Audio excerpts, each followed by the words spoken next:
Rusia merilis rekaman memperlihatkan detik-detik drone peledaknya menghancurkan posisi tembak dan senjata Ukraina di Kursk. Rekamannya beredar di Telegram pada Sabtu, 7 September 2024.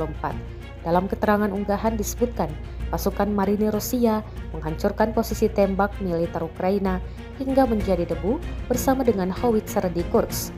Pengintai kami mengidentifikasi musuh yang bersembunyi dengan senjata dan menyerang posisi tembak dengan drone serang, menghancurkan artileri dan lapangan tersebut, jelas narasi unggahan.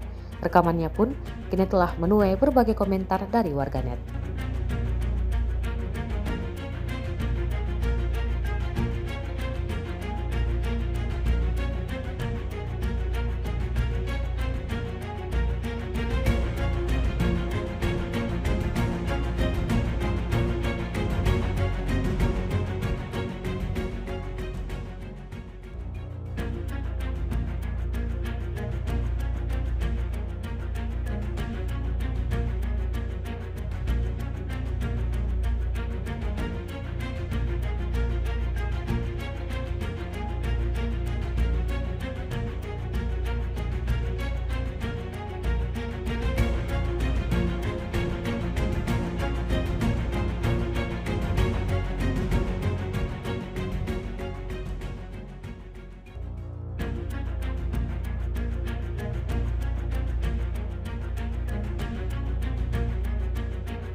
Download Tribun X sekarang, menghadirkan lokal menjadi Indonesia.